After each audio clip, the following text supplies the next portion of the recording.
buenas tardes amigos. A continuación vamos a proceder a desmontar este televisor LG CP14J52 para mediante esto realizar un análisis de los componentes internos del televisor y relacionarlos con la materia de química. Bueno, procedemos a quitar los tornillos que se encuentran ubicados en la parte trasera del mismo.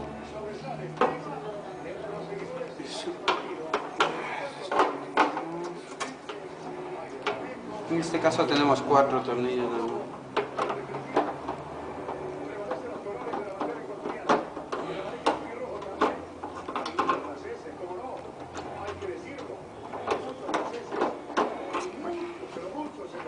Vamos a levantar esto con cuidado para que no se estropeen lo que sea.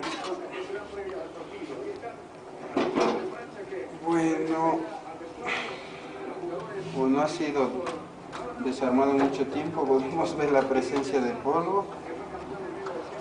A continuación vamos a identificar algunos de los componentes electrónicos que posee este televisor.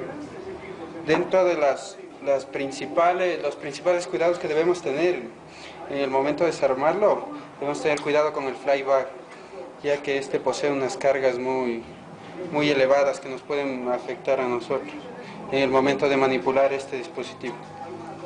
Tenemos por aquí condensadores cerámicos, resistencias, transistores, aislantes para los transistores. Podemos ver aquí un condensador electrolítico, un transformador, diodos.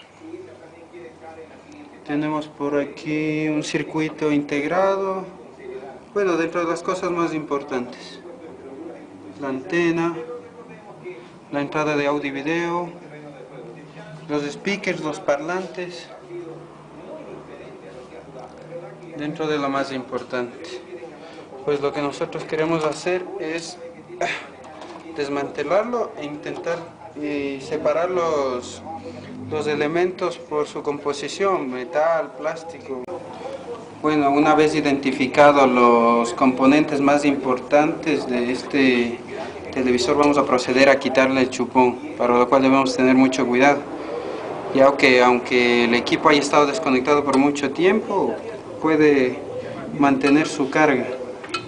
Lo que procedemos a hacer es a empujar estas patitas que tenía acá y quitarlo con cuidado, sin tocarlo, y evitar introducir los dedos o algo por el estilo por ahí, porque esto se queda cargado por un momento. A continuación lo que tenemos que hacer es proceder a descargar este chupete que está conectado al transformador flyback, que posee un condensador cargado.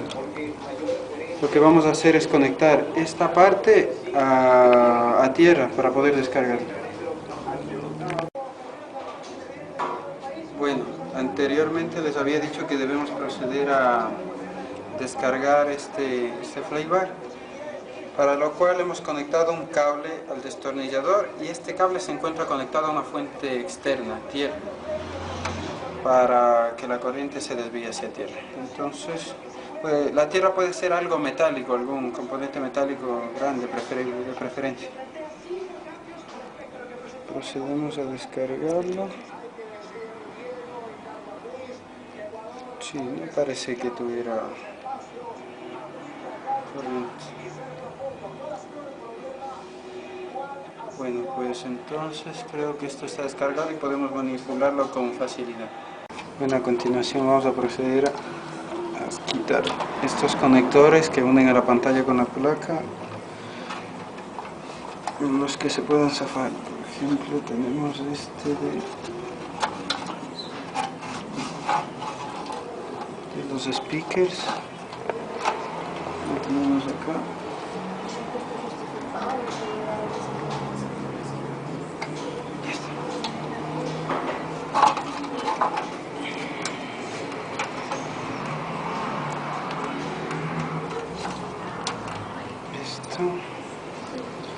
Tenemos este de aquí, que también se quita.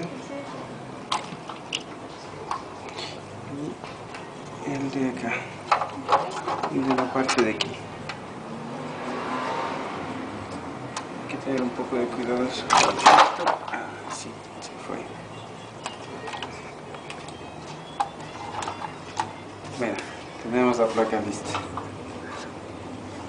En esta placa lo que vamos a proceder a hacer es quitar cada uno de los elementos para después analizarlos e irlos separando por el material del que estén compuestos. Y ahora sí vamos a sacar lo que es la pantalla.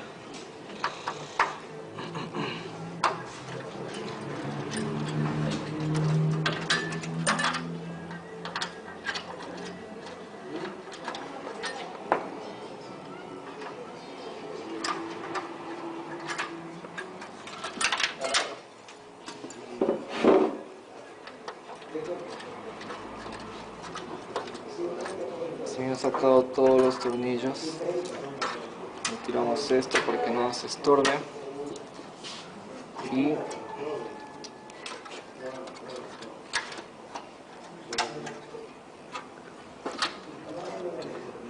así retiramos la pantalla.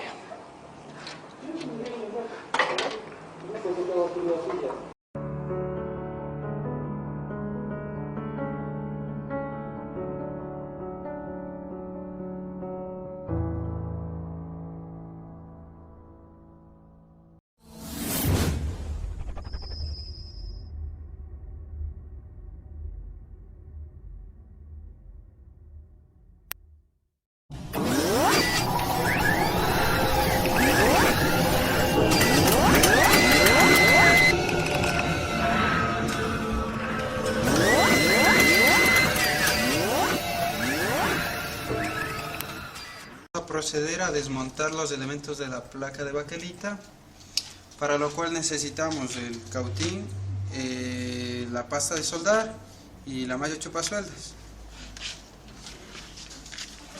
La malla chupasueldas la vamos a rebañar un poquito en la pasta de soldar para que absorba la suelda de estaño.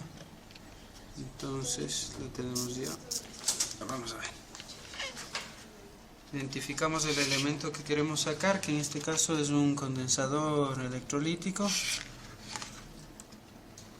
que lo tenemos aquí y lo vamos a desmontar.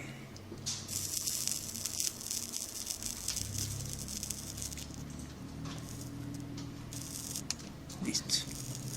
Tenemos la una, vamos a sacar la otra. Hay que hacer un poquito de movimiento para que se mueva la...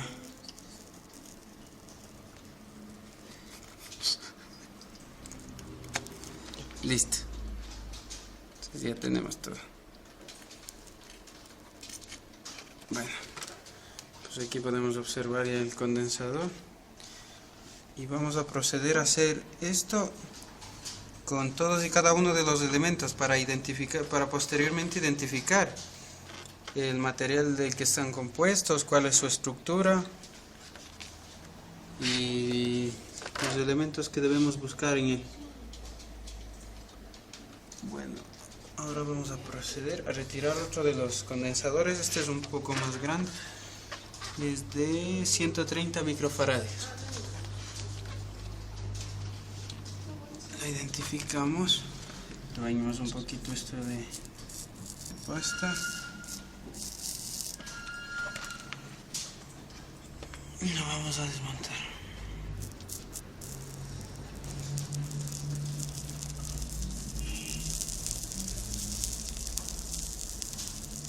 Eso es.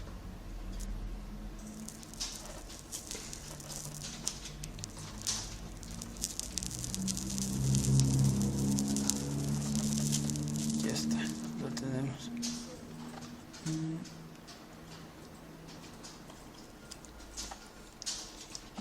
Listo. Vamos a desmontar la otra parte de este condensador, igual calentando y absorbiendo la suelda lo más que se pueda con la pasta. Listo, pues está. Es cuestión de calentarlo un poquito aquí. Ya. Bueno, aquí tenemos el condensador. Estos están un poco simples. Cuando tengamos que desmontar un circuito integrado, en este caso me parece que no está soldado. Cuando hay un circuito integrado soldado, ahí nos vamos a demorar más porque debemos retirar todo el estaño de cada una de las patitas. Vamos a recortar un poco esta que está cubierta ya de estaño. Y retiramos la parte que está cubierta para proceder nuevamente a desmontar otro dispositivo. Vamos a retirar otro elemento. Vamos a retirar una resistencia. Aquí tenemos la resistencia. Oh, esta está cargada, está ahí. Calentarlo un poco. Eso es.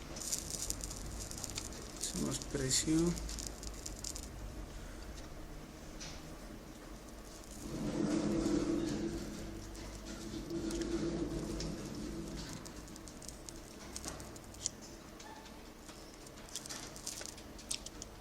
Como vemos, la función que tiene la malla chupasueldas es de absorber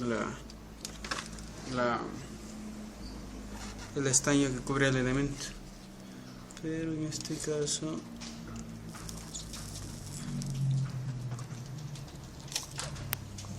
bueno, lo que vamos a hacer es proceder a desmontar este circuito integrado. Como les había dicho anteriormente, hay unos que se encuentran soldados totalmente, pero en este caso lo que debemos hacer es retirar con cuidado, ya que este circuito se encuentra posado en una base de plástico. Entonces lo que hacemos es meter algo plano. En este caso tenemos un destornillador con cuidado para retirar el circuito integrado y que los terminales no se estropeen. Vamos a ver que está todo recto, todo muy bien.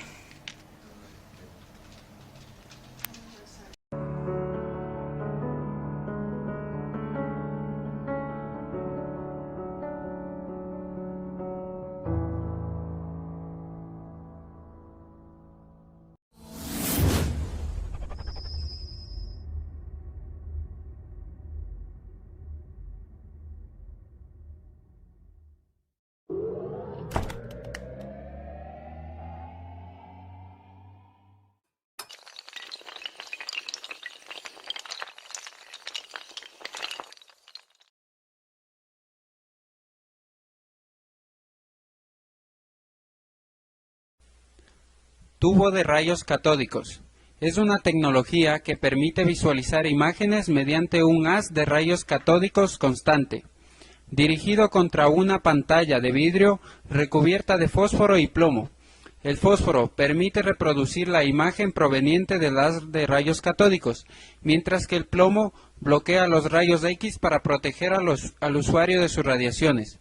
Se emplea principalmente en monitores, televisores y osciloscopios, aunque en la actualidad se está sustituyendo paulatinamente por tecnologías como plasma, LCD, LED o DLP. Placa de circuito impreso. La placa de un circuito impreso es la base para el montaje del mismo. Es el soporte que sujeta los componentes y a la vez interconectará mediante una serie de pistas de cobre. Una placa de circuito impreso está formada por un soporte que puede ser de baquelita o de fibra de vidrio y una capa de cobre depositada sobre el soporte. Altavoz. Un altavoz es un transductor electroacústico que transforma la energía eléctrica en acústica. Esta transformación no se lleva a cabo directamente. Primero, estos dispositivos transforman la energía en mecánica y luego la energía mecánica en acústica.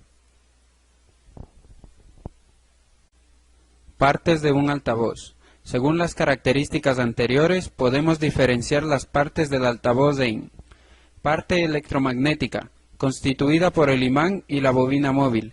En esta parte, la energía eléctrica llega a la bobina móvil situada dentro del campo magnético, y por eso se produce el movimiento de la bobina móvil. Parte mecánica, formada por el cono y su suspensión. Sobre el cono está montada la bobina móvil, la que al moverse arrastra al cono y lo hace vibrar. Parte acústica. Es la que transmite al recinto de audición la energía sonora desarrollada por el cono. Bobina móvil. La bobina móvil está constituida por un devanado montado sobre un tubo cilíndrico. Este tubo debe soportar los esfuerzos que se originan durante el bobinado, así como los esfuerzos que hace la araña durante el movimiento vibratorio de la bobina, pero también debe ser hecho de un material de un espesor reducido. El devanado de la bobina debe realizarse con gran exactitud, tanto eléctrica como mecánica. El grueso del hilo depende de la carga deba aceptar el altavoz y su aislamiento debe ser de gran calidad para evitar cortocircuitos entre espiras. Campana. Está fabricada con chapa muy delgada, cuya rigidez mecánica se ha aumentado mediante las nervaduras de refuerzo. La campana debe servir como soporte a todas las piezas del altavoz y sujetar el altavoz a la caja acústica o bafle. La campana debe estar cubierta de una capa galvanoplástica que evite su oxidación. Cono. El cono o diafragma está fabricado de material fibroso y liviano, con la finalidad de que sea lo más inerte posible. La forma del cono depende de la banda de frecuencias que produce, las características de directividad y la potencia admisible del altavoz. Imán permanente. El imán permanente es el sistema de excitación del altavoz. Este se coloca dentro del yugo. Consiste en un imán cilíndrico de alta conducción. Los yugos se fabrican generalmente con óxidos ferromagnéticos, que permiten inducciones magnéticas superiores y un peso reducido. El yugo. El yugo aloja en su interior al imán permanentemente. El yugo debe estar fabricado con un material de alta permeabilidad para evitar pérdidas del campo magnético del imán. Araña. La araña debe centrar la bobina móvil en el entrehierro, con el fin de que no se produzcan roces en la bobina y el imán o el yugo. La araña se coloca en el cuello del cono, sirviendo para unir a este con la bobina móvil. Cables. Los cables se usan para conducir electricidad. Se fabrican generalmente de cobre, debido a la excelente conductividad de este material, o de aluminio, que aunque posee menor conductividad es más económico.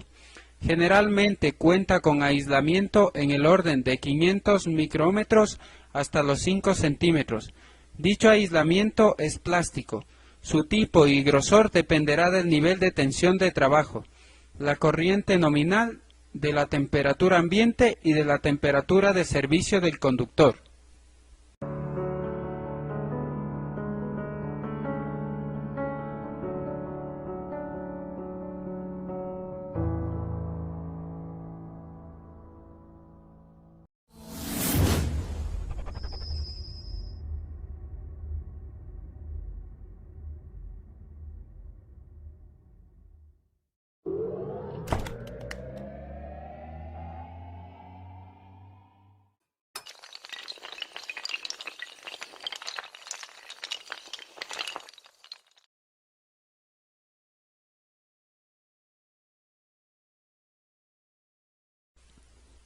Fusibles.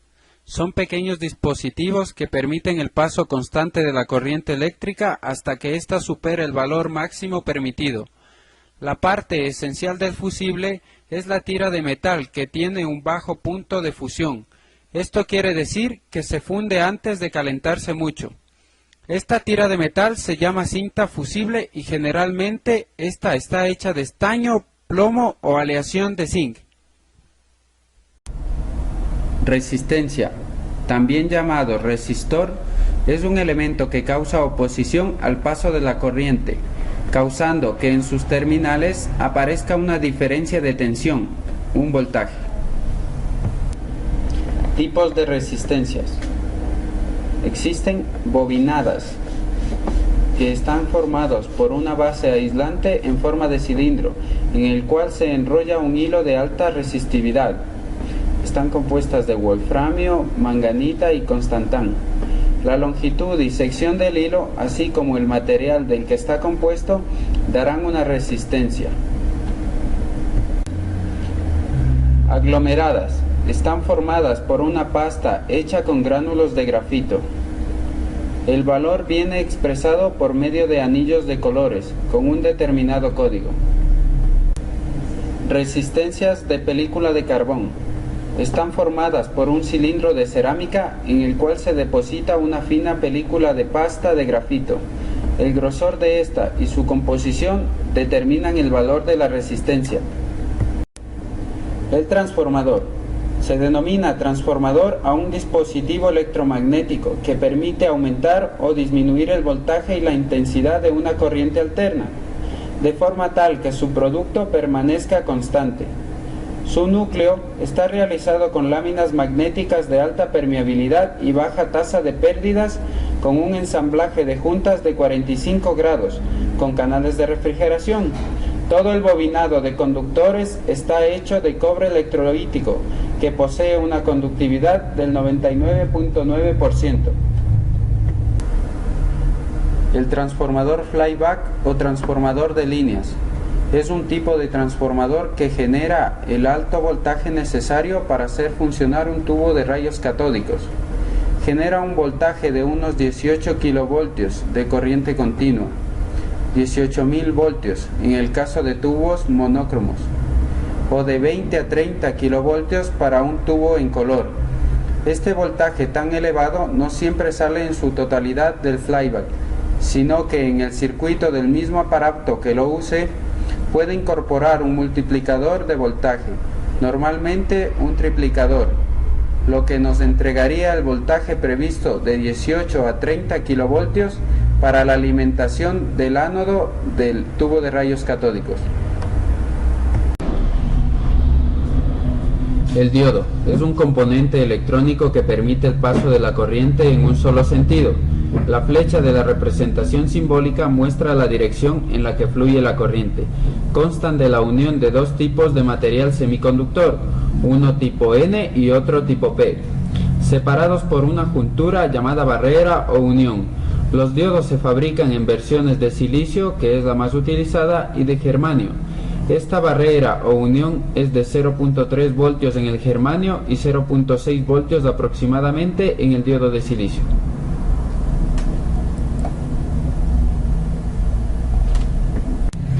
Transistor.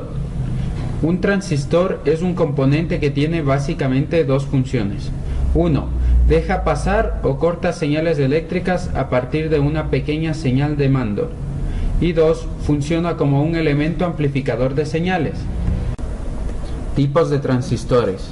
Transistor de contacto puntual, también llamado transistor de punta de contacto, fue el primer transistor capaz de obtener ganancia.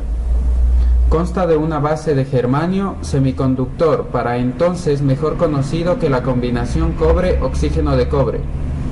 Transistor de unión bipolar. El transistor de unión bipolar, o BJT por sus siglas en inglés, se fabrica básicamente sobre un monocristal de germanio, silicio o arseniuro de galio, que tienen cualidades de semiconductores, estado intermedio entre sus conductores, como los metales, y los aislantes, como el diamante. Transistor efecto de campo. El transistor efecto de campo de unión JFET fue el primer transistor de efecto de campo en la práctica. Fototransistor. Los fototransistores son sensibles a la radiación electromagnética en frecuencias cercanas a la luz visible. Debido a esto, su flujo de corriente puede ser regulado por medio de la luz incidente.